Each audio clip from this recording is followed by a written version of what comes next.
Ito ang Presidential Broadcast Service. Radyo Pilipinas. Radyo Publiko Ng bagong Pilipinas para sa bagong Pilipino. Naghahatid ng mahahalagang balita at impormasyon na guugnay ng pamahalaan sa sambayanan. Tulay sa himpapawid ng serbisyo publiko. Radyo Pilipinas. Radyo Publiko. Ang boses ng Pangulo. Sa Iloilo, Radyo Pilipinas. 585 AM. Oras sa Radyo Pilipinas, Philippine Standard Time, las 9:10 sa aga.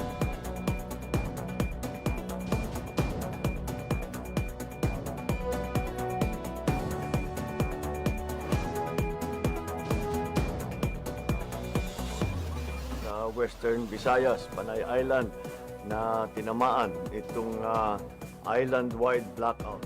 Ang pagsulod mo gid sa maasim watershed. Pinaka-purpose nila ini para sa operation nato. We have that in collaboration with the Department of I am Health. again standing up.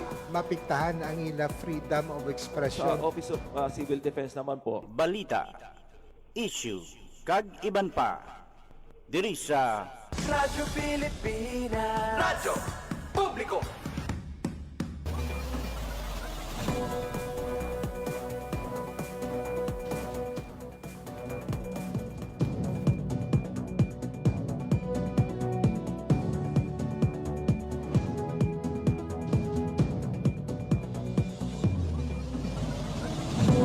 Mayong aga Pilipinas, mayong aga Western Visayas, syudad kag probinsya sang Iloilo kag kutob sa balabutan sang amon pagserbisyo. Dinggaman nga bahin sang kalibutan, naghatag kami sa katuhuran, maayong aga, good morning sa inyong atanan. Mabiyan welcome sa isarmang kedisyon sang pagpalagad sang programa Balita, Issue kag Iban Pa. Adlaw kita karon sang Lunes, Marso 2, tuig 2026. Mabiyan ini na ang labing una sa apatanan ka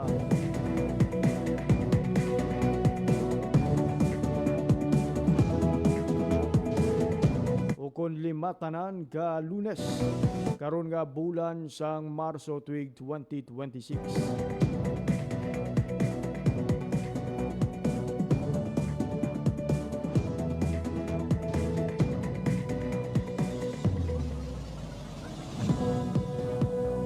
Sa kinaandan, maging po ninyo tugtog alas 9:55 sa buong aga. Ako ang inyo alaga, JP Hervas. Sa aton mga sukitag palamati all over Western Visayas, province sa Baclan, Antique, Capiz, Guimaras, Iloilo kag Sumuman sa mga kultura naton sa Negros Occidental, maayad-ayad gaaga sa inyo nga tanan.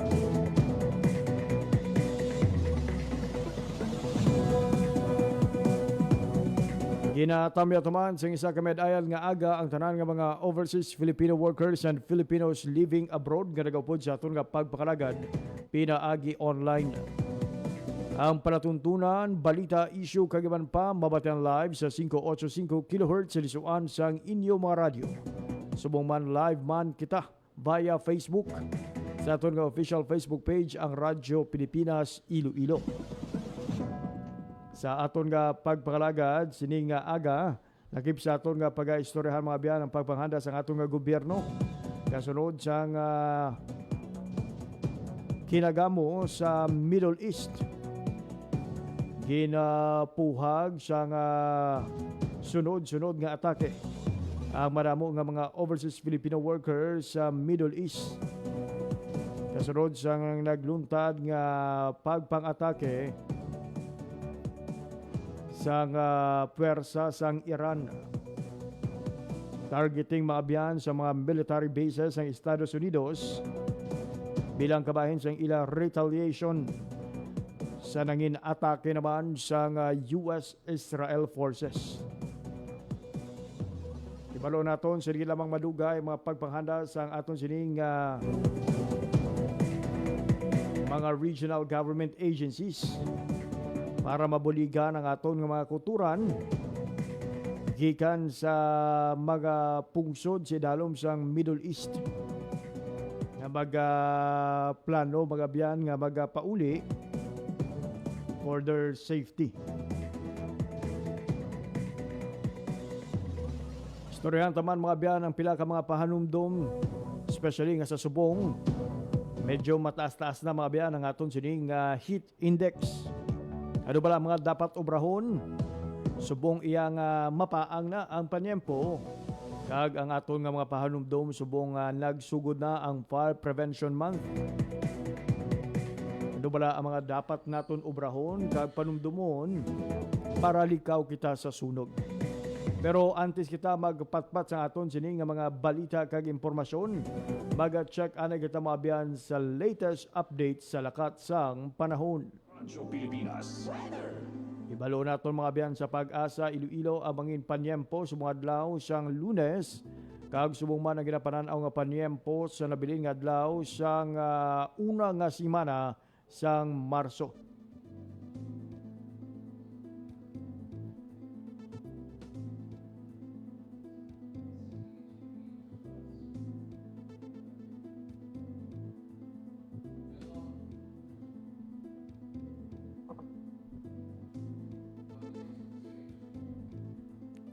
Oras sa Radyo Pilipinas mga biyan, alas 9:10 na sa aga. Sa sining oras, kaupo natin sa piyak nga linya, we have Ma'am Leonor Silvestre sang DOST Pag-asa. Ma'am Leonor, good morning. Hi, hello, good morning. Muna ang aton latest weather update para sa subong adlaw sang Lunes, March 2, 2026. Easterlies nag-aapekto sa bilog nga pungsod. Diri naman sa Western Visayas, generally fair weather kita, pero wala man naton ganadula ang mga posibilidad sa mga isolated na mga pag-ulan, panglatod panagoob tugas ang easterlies. Mahina tubtub makasarangan naman ang hangin naton nga magahalin sa direksyon northeast nga magadala sang makanay tubtub makasarangan ng pagbalod sang aton kadagatan. Forecast temperature natin generally nasa 24 to 32 degrees Celsius. Ang adlaw na butla kag ng alas 6:04 sang aga kag magatunod ini alas 6 sang hapon. Kag ang ating nga forecasted maximum heat index ay nasa 41 degrees Celsius sa buong adlaw. Kag muna ang ating latest weather update halin diri sa may Iloilo Doppler Radar Station. Ako si Leonor Silvestre, madamo gid nga salamat. Ma'am Leonor, ma'am, sa heat index ana kita. Ang heat index nga imo sining nga gin-mention ma'am, which is 41 degrees Celsius, forecasted lang ini. Pero may binaw ano ang mga posible nga mga area nga sakop sang sining forecasted 41 degrees Celsius ng heat index? Well, ang amo nga area sir sakop ni sa ang Iloilo City. So may ara man kita nga forecast sa may Rojas City, yara sila sa may 39 degrees Celsius. Sa may Mambusaw, 36 degrees Celsius. Kag sa may Dumangas ay 42 degrees Celsius. Nebalo naton ma'am nga ang ining heat index ang nangin talaksan in the previous years no sa pag-suspende sang klase sa madamo nga mga lokal nga panguluhan. For guidance lang ma'am sa aton sining nga mga LGUs and events sa aton sining nga mga estudyante, ini bala nagapatimaan nang sa masunod nga adlaw lauman pagid naton nga amo mani ang mga heat index o kung mapaang nga panyempo naton.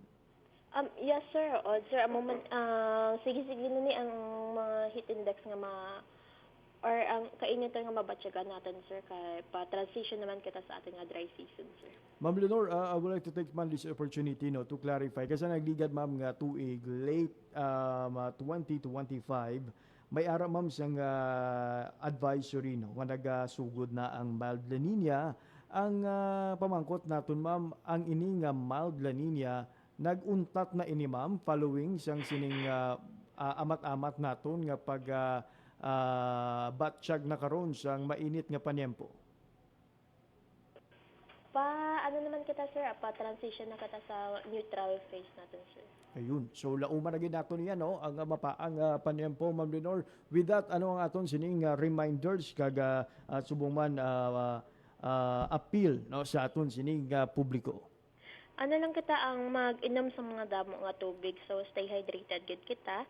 Magsuksok kita sa mga lightweight, light-colored clothing. Magdala sa mga protection natin sa init. For example, muna ang payong or di ka kalo. Kag, ano lang gid, if possible, hindi lang gid kita magpababad sa init. Ma'am Leonor, for your time, information and hatag sa Radyo Pilipinas, madamo gid nga salamat kag padayon. Welcome sir kag maayong adlaw sa lawat. Radyo Pilipinas. Radyo Publiko. Radyo Pilipinas. There you have it mga biyan, ang latest update sa lakat sang panahon gidulong sa aton sang Pag-asa Iloilo with Ma'am Leonor Silvestre sa pihak nga linya. Ang oras sa Radyo Pilipinas, Philippine Standard Time, plus 9:20 sa aga. Mabiyan sa aton nga pagpanumbalik, ibalo na ito ng pagpanghanda sa aton sining regional government agencies sa sining pag-gininamo dito sa Middle East. Ang detalye sang sining mga impormasyon, bantayan pagkatapos lamang sang malipot nga pahanong. Itinuloy na po natin ang zero balance billing. Libre po. Ibig sabihin, ang serbisyo sa basic accommodation sa ating mga DOH na ospital, wala nang babayaran ang pasyente. Po, ang dami pong challenge, hindi po namin alam kung saan namin kukunin, ganon, nag-iisip kung paano namin mababayaran. Siyempre po, masayang-masaya, super saya po dahil na zero billing po kami. Opo, malaking ano po talaga, malaking tulong po. Mabilis lang din po. Bayad na ang bill ninyo. Uulitin ko, wala nang kailangan bayaran ng pasyente basta sa DOH Hospital dahil bayad na po ang bill ninyo. Naiyak ako kasi sobrang saya. Maraming salamat po, Mr. President Bongbong Marcos Jr. Hindi kami nagkamali ng taong ihinalal. Magandang araw, si Dingdong Dates po ito. Sa dami ng bulkan sa Pilipinas, dapat alam na natin ang gagawin sakaling maabutan tayo ng pagputok nito. Naalala niyo ba ang pagbuga ng abo ng Bulkang Taal noong 2020? Ang pagputok ng Bulkang Pinatubo noong 1991. Hindi malabo na maranasan natin ulit ito, kaya dapat may alam tayo. Dahil #panatag ang may alam. Maging panatag Pilipinas. Ang sumitsit ay pangmangmang, ang sumipol ay panghunghang, ang babae sa lansangan, huwag iritan kundi igalang. Pare, ang catcalling ay isang uri ng sexual harassment. Di biro ang sexual harassment at di nakakamacho ang pang-aabuso. Huwag iritan kundi igalang. Isang paalala mula sa Philippine Commission on Women at ng himpilang ito. Dear Vicky, okay naman ako dito anak at mababayaran ko ng recruiter. No, I will keep your passport. Dear Vicky, sarap ng buhay dito. Isang tulog na lang, andyan na ako. Dear Mama, kailan kaya wala ng nanay na kailangan umalis? Tulong sa kababaihang overseas contract workers, Kanlungan Center Foundation, 928-2834. Ang mensaheng ito ay hatid sa inyo ng Philippine Broadcasting Service at ISIS International Manila. Time to celebrate kulturang Pinoy. Tradisyon, musika, sining, literatura at iba pa. Anything and everything fun and Filipino. Ito ang Pinoy Kultura. Iba ang musikang Pilipino or more popularly known as OPM. May OPM na makabago. May OPM na makaluma. Sandal mo sana ang ulo mo sa ulo. May OPM na rock. Pinoy ako! May OPM na rap. What you know last night, yo, it was the best. May OPM na mabagal. Pagkat magaganda ang mga Pinay. May OPM na mabilis.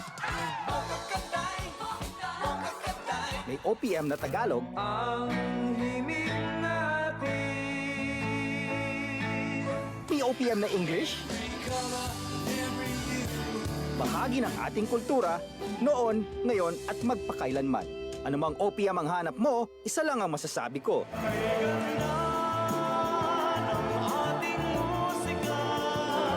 Yan ang Pinoy Kultura because our culture is cool. Oras sa Radyo Pilipinas, Philippine Standard Time, alas 9:24 na sa aga. Sa gihapon nagapamati ka mo sa pagpakalagad sa programa Balita, Issue, Kagiban pa. Radyo Pilipinas. Radyo Publiko. Radyo Pilipinas.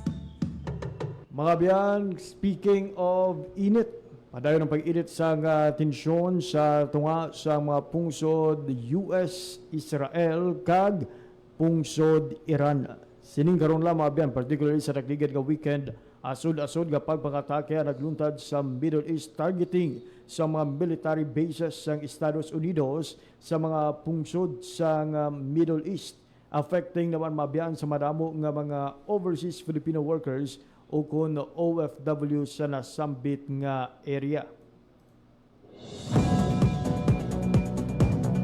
Ang nasambit nga pagpangatake ang ako o sang puwersa sang Iran bilang kabahin sa ila sining retaliation. Sunod man sa mga pagpang-atake na haboy sa ila. Speaking of this effect mga biyan sa aton sining mga overseas Filipino workers, kamusta bala ang mga pagtingwa sa aton sining gobyerno? Ibalo naton sa atong reporter kag Lodi na si Marian Grace Araneta mabiyang ang mga pagpanghanda karon sa atong Department of Migrant Workers, particularly para mabuligan ang aton sining mga kulturan dito sa Middle East.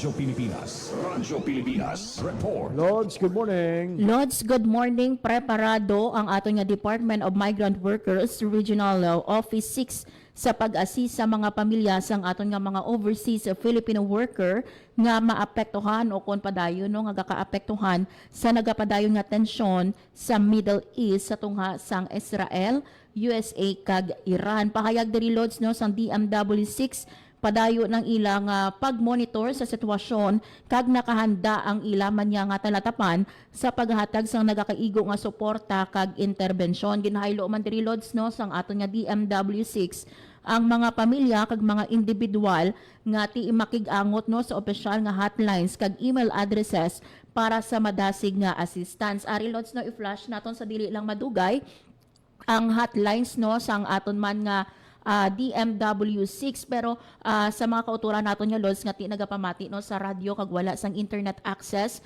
sarang mga abyan makadangop sa welfare and reintegration section. Lawagon naton Lods ang mga hotlines the 0960-522189 o kon sa DMW-RO6-M wwrd at dmw.gov.ph o kunyara Lods naka-flash ina subong sa aton nga screen sa Facebook Live.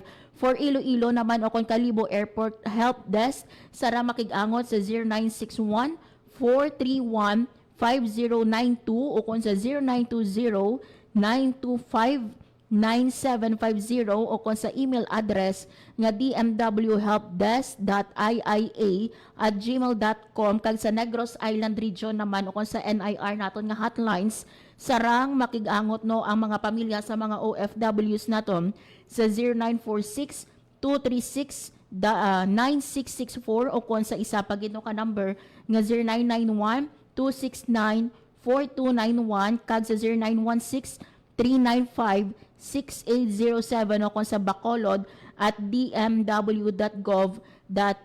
Kainalods gina-mention nimo ang pila sa mga pagpanikasog update sa pagpanikasog sang aton man nga government or national government.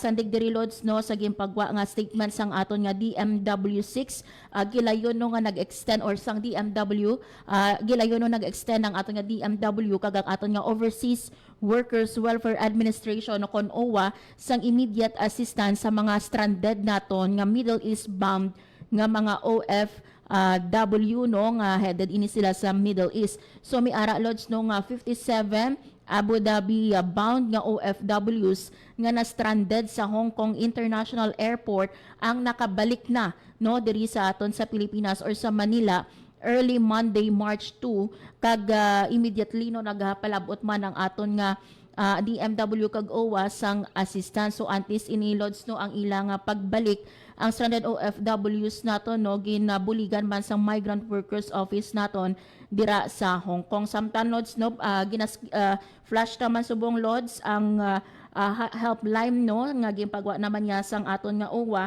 sa nanuhay-tuhay naton nga mga pungsod dira no sa Middle East. So sa mga OFW nato no kung families no sarang man makigangot sa sini nga mga number nga naka-flash no sa screen kag pwede ini no ma-access ang aton nga mga kauturan ang mga numbers nga ini sa Facebook page sang OWA or sang aton no nga Overseas Workers Welfare Administration. Kag by the way Lods no ang panugyan diri sang aton man nga OWA sa tanan naton nga mga OFWs no dira sa Middle East ngati sundo no ang abiso sang aton nga Philippine embassies kag mga local authorities no in relation no sa ilang security situation sa rehiyon kag padayon man Lods no nga nagpakigangot ang OWA sa Migrant Workers Office kag sa mga embahada sa Pilipinas para ngati ma-make sure no ang kaligtasan o kon ang safety no sang aton nga mga OFWs Lods. We pray good for the safety sang aton sining nga mga kauturan nga yara karon sa Middle East kag kabay no nga ang ining tension Lods no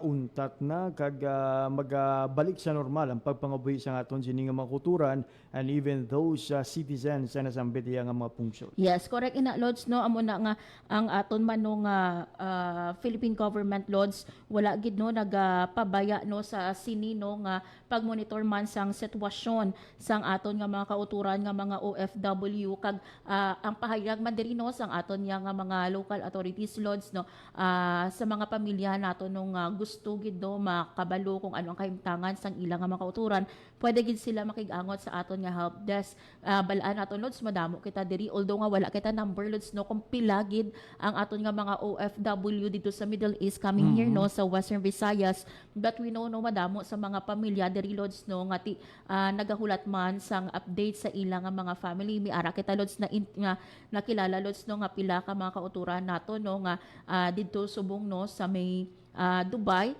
kag kahapon no nakapakigangot kita Lods no sa isa man naton kakilala didto no nga writer ini siya sa isa ka newspaper didto and according sa iya Lods no padayon niya ang iya nga pag-ubra despite nga ti may mabatian nga mga paglinupok amo ning hambal naton Lods no nga bisan ano pa ang mga sitwasyon no abroad ang aton nga mga OFW padayon sa gihapon sa pag-ubra that's why nga ti we are praying for their safety Lods no nga malampasan ini no kag kabay pa Lods nga matapos na ini. And for guidance Lods ang aton sining nga makuturan Lods mas may pagiguro Lods no kung mapaalinton ta sa ila sa sunod nga mga kahigayunan kung ano ba lang epekto kung hindi sila iya magsulod sa trabaho no kay ti for their safety iya pilion ginila Lods nga hindi mabutang man bala sa alang-alang especially kung ila sa nga kompanya situated sa mga lugar nga posible atakihon sang sining kinagamo at the same time Lods what will happen sa ilang nga kontrata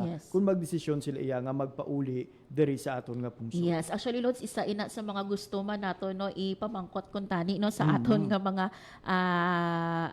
regional offices di unfortunately Lods no hindi maka-release pa statement no diri sa aton sa local no ang aton man yang pila ka mga agencies bangod nga ginahulat no ang national naton kag even ang aton gani nga presidente Lods siya gid mismo no ang nagapanguna sa sini nga pag-release ang update sa aton nga mga kauturan pero Lods unfortunately no mi ara kita Lods nga sad news nga ti mi ara Lods ang isa ka Filipino caregiver nga nagtaliwan or napatay bangod man sa sini nga nagapadayon nga tensyon dira sa Middle East. Ayun Lods, madamo nga salamat kag magahulat kami sa mga duga mga updates tuhoy sa sining pagpanghanda sa aton sining government sa sining kinagamo dito sa Middle East. Report gikan sa DMW6 para sa Bagong Pilipinas, Marian Grace Aranyata, Radyo Pilipinas, Radyo Publiko. Radyo Pilipinas.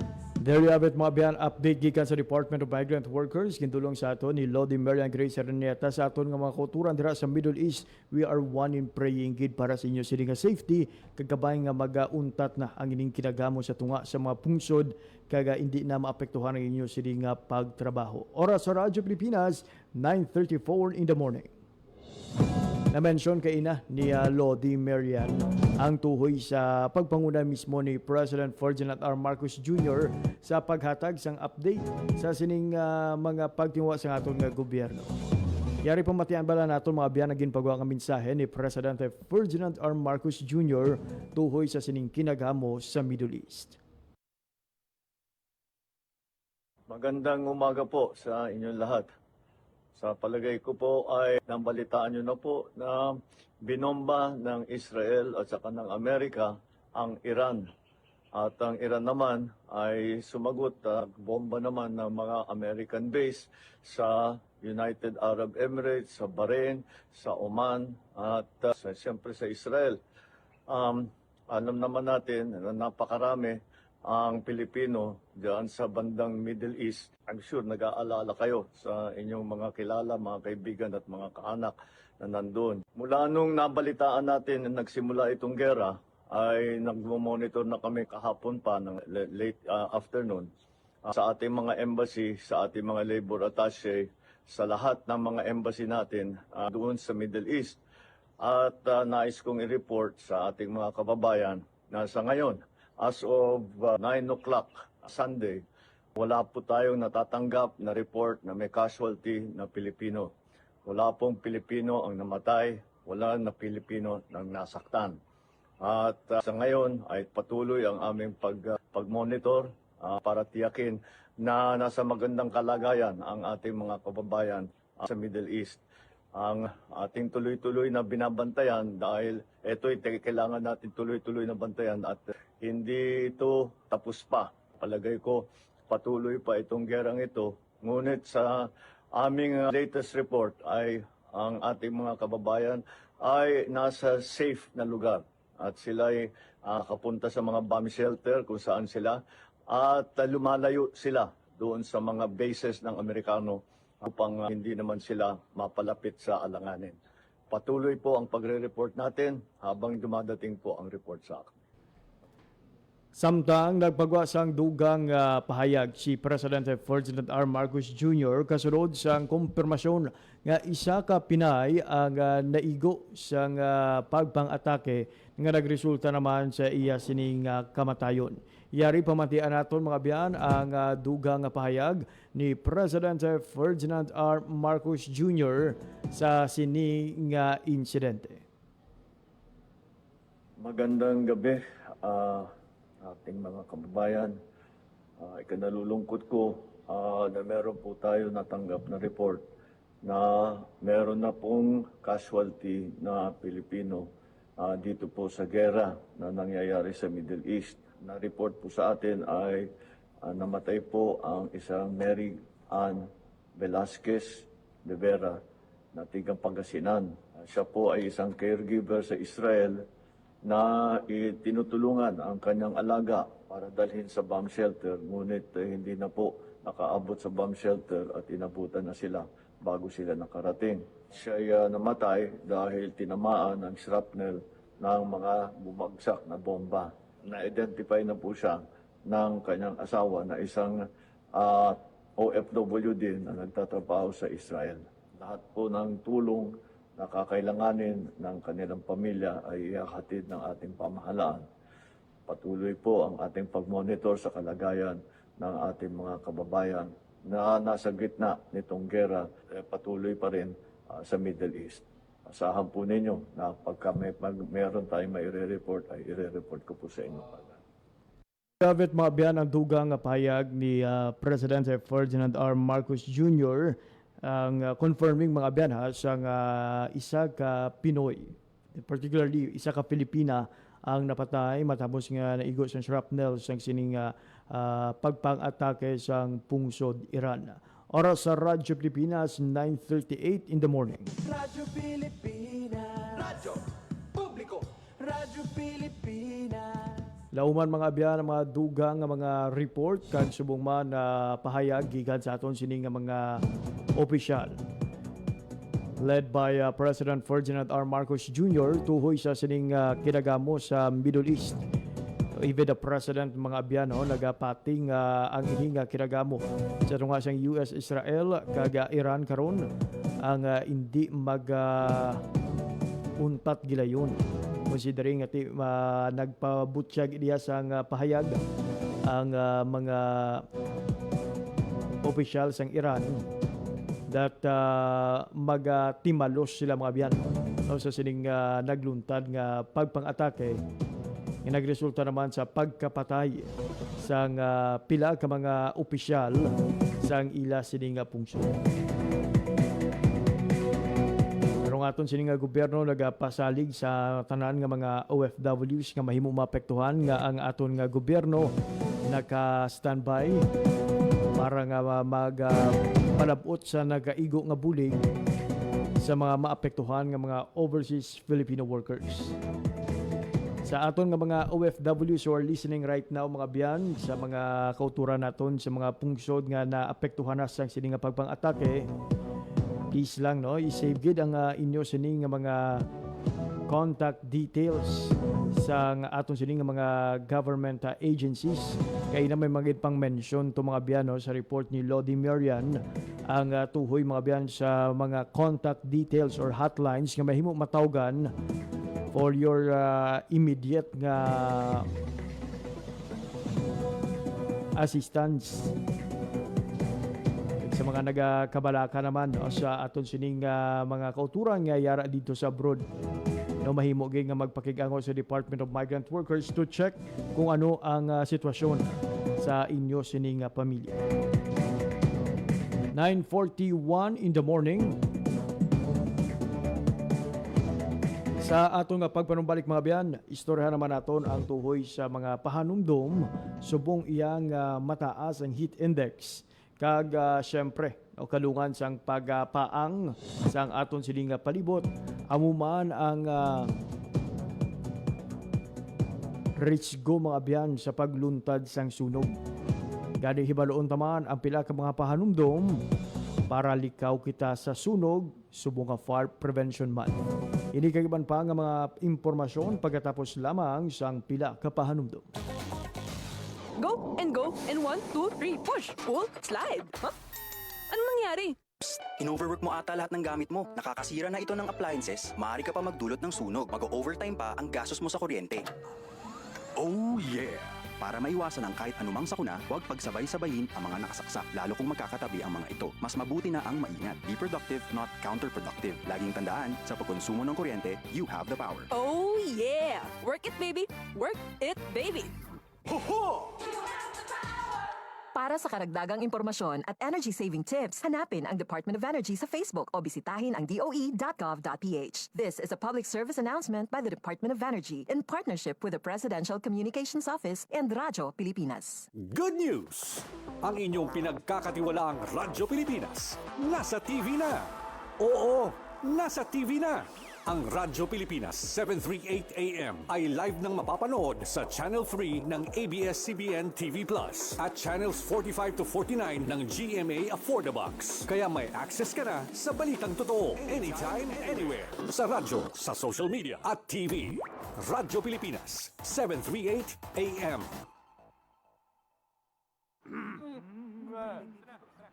Chong, pasipol-sipol, mga manong sa labas. Pagtigil at gumalang, kaya ikaw sarabibig, kundi maganda ang lalabas. Pare, ang catcalling ay isang uri ng sexual harassment. Di biro ang sexual harassment at di nakakamacho ang pang-aabuso. Kaya ikaw sarabibig, kundi maganda ang lalabas. Isang paalala mula sa Philippine Commission on Women at ng himpilang ito. Si nanay gising maaga. Susulsihan ko pang lambat na to. Si nanay trabaho pa. Suki, bagong huli oh. Si nanay na malengke pa. Palitan ko yung gatas ng tuyo. Gusto mo ipaglaba kita? Naku, si nanay lana pahinga. Tahan naman anak. Luto pa ako eh. Kayod sa laot at tahanan, saludo kami sa mangingistang kababaihan.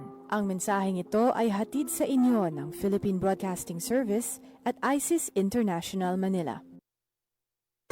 Time to celebrate kulturang Pinoy. Tradisyon, musika, sining, literatura at iba pa. Anything and everything fun and Filipino.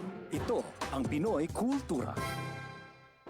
There was a time when going to the wet market, we had a durable and dependable companion, always by our side. The Bayong. It is a kind of bag that is originally and proudly Philippine-made. Ginagamit natin ng madalas simula pa ng Spanish era.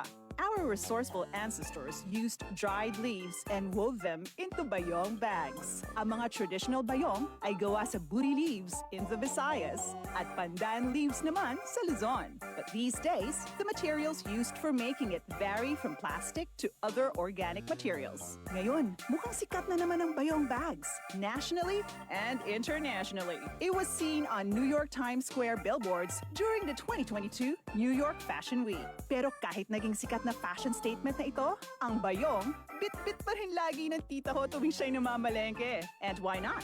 It's so convenient to use and an environmentally friendly alternative to plastic shopping bags. Kaya't siguruhing may bayong na nakatabi para sa mga pinamili. Yan ang Pinoy kultura because our culture is cool. Oras sa Radyo Pilipinas, Philippine Standard Time, las 9:45 sa agas. Sa gihapon, nagapamati ka po sa pagpangalagad sa programa Balita, Issue, Kagiban pa. Radyo Pilipinas. Radyo Publiko. Radyo Pilipinas. Mga biyan, sa early portion sa aton sininga pagpangalagad na istoryahan kaina ang tuhoy sa heat index. Pero paano bala makalikaw mga biyan sa mga pamahog o kung mga kasablagan mga abyan na tugas ang sininga kung mga balatian nga mahimo itugas ang sining mataas nga heat index.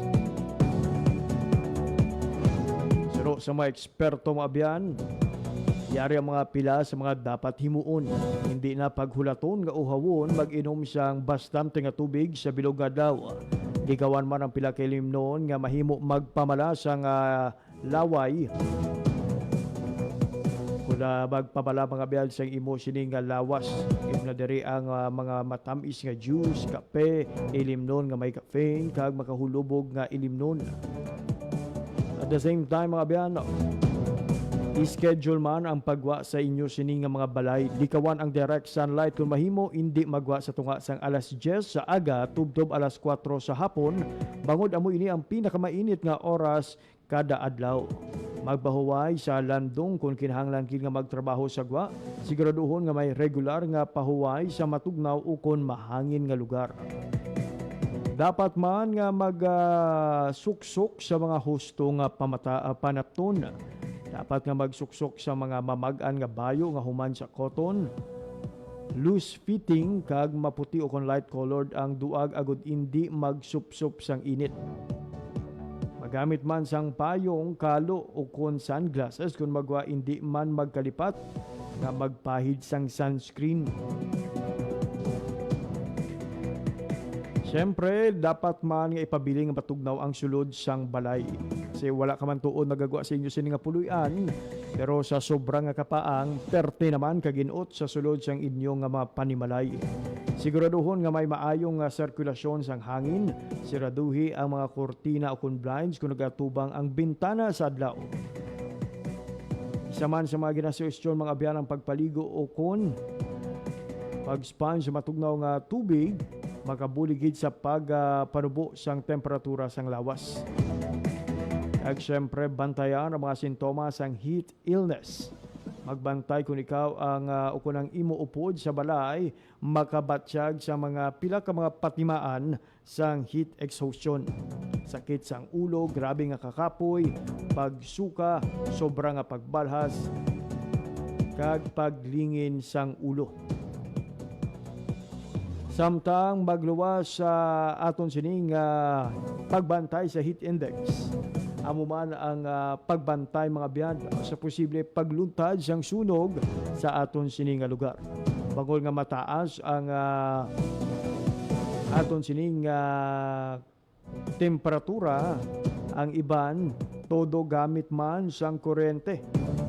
Gani importante gid nga mangin mabinantayon kita batok sa risgo sang sunog. Yari mga praktika nga tika nga dapat naton himuon sa sulod sang balay kag sa komunidad. Una siyempre ang pag-unplug kung wala ginagamit ang mga kagamitan. Siguraduhon nga nakabutong ang saksakan sa mga appliances subong sang electric fan, TV o kung plansya kung wala na ginagamit. Isagid ini sa mga ginapahanumdum sang BFP mga abyan nga likawan ang octopus connection. Hindi pag isulod ang tuman kadamo nga plug sa isa lang ka extension cord o kun outlet agud malikawan ang overloading. Tanawon kung may mga gisi o kun guba nga wire kag ilisan dayon ini sang lisensyadong nga electrician. Ginapahalo man ang tanan, especially sa mahilig magluto sa kusina. Hindi gid pagbiyaan ang inyo sini nga ginaluto, siguraduhon nga may nagabantay kag nagaobra sa kusina. I-check ang hose kag regulators ang inyo gasul kung may singaw, permi ini nga siraduhon pagkatapos gamit. Ibutang naman sa husto nga lugar nga hindi barabot sa mga kabataan ang inyong mga ginatago nga posporo kag lighter. Isa man sa mga posibleng tunaan mga abyan sa nga sunog ang mga naganilapta nga basura.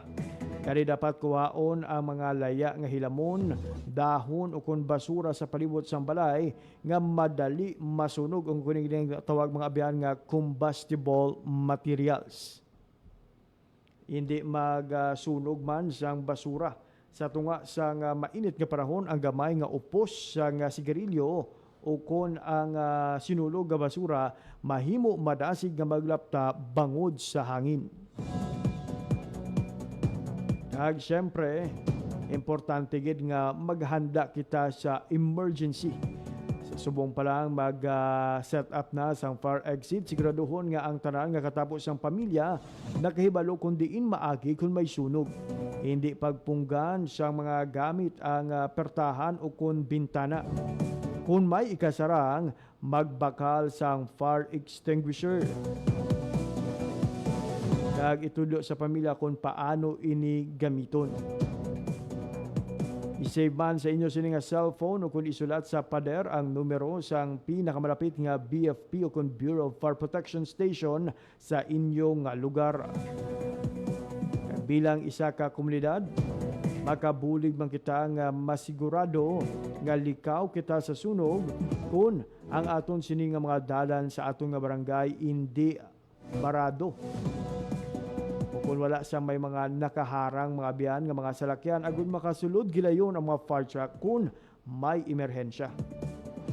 Kag syempre, importante gid ang pagpasakop sa mga fire drill nga ginapatigayon sang aton lokal nga gobyerno o kung barangay. Inang mga biyan ang pila ka pahanumdom sa aton sining nga mga eksperto kag sa aton sining nga mga otoridad. Subong nga naga-obserba kita sang Fire Prevention Month kag subong nga naga-amat-amat na sa pagsaka ang heat index diri sa aton nga pungsod. Stay safe kita, stay hydrated kag mangin mabinantayon, mangin alerto kag padayon nga mangin preparado sa posible pagluntad sang sunog. 9:52 in the morning, when nakita sang oras nga nabilin sa aton sa liga pagpakalagad, dali nga gilamang ko tumatong edisyon sa mga adlaw sang Lunes, Marso 2, tuig 2026. Sa ngalan sang akon, mga katuwang technical, Mr. Alan Defante sa studio, kag Mr. Rochelle Jones Otahero sa transmitter. Ako naman ang inyong inalaga, JP Herba. Madamo nga salamat sa inyong pagpamati. Maayong aga, Pilipinas. Balita, issue, kag iban pa diri sa Radyo Pilipinas, Radyo Publiko, Radyo Pilipinas. Ang inyong tulay sa himpapawid ng serbisyo publiko. Ang Presidential Broadcast Service, Radyo Pilipinas, Radyo Publiko. Radyo Pilipinas, Radyo Publiko. Kinilala ng pang-international at prestigyosong Asia Pacific Broadcasting Plus Awards 2025 para sa kategorya ng Government Streaming. Ito ay dahil sa epektibo nitong pagsasanib ng mga tradisyonal na media tulad ng telebisyon, radyo at print para masabayan ang mabilis na pag-inog ng mundo ng digital at social media tungo sa mas epektibong paghahatid ng mahahalaga at napapanahong mga impormasyon sa mamamayang Pilipino. Kinilala rin ang Radyo Pilipinas dahil sa patuloy na pag-akyat ng rating. Ngayon ay matatag sa pang-4 na pwesto sa Mega Manila ayon sa pinakahuling Nielsen Radio Audience Measurement Survey. at sa social media, nakamit ang mahigit 2,000% pagtaas ng bilang ng mga sumusubaybay sa Radyo Pilipinas page sa unang bahagi ng 2025. Patunay ito na ang inyong Radyo Pilipinas Radyo Publiko ay tunay na kaagapay ng inyong pamahalaan sa paghahatid ng serbisyo sa mga mamamayang Pilipino. Mula sa aming lahat, sa ngalan ng inyong pamunuan at mga kawani ng Presidential Broadcast Service, kasama ang inyong mga himpilan ng Radyo Pilipinas sa buong kapuluan. Maraming salamat po sa inyong lahat, sa inyong pagtangkilik at pagkilala. Radyo Pilipinas. Radyo Publiko. Radyo Pilipinas. Radyo Publiko.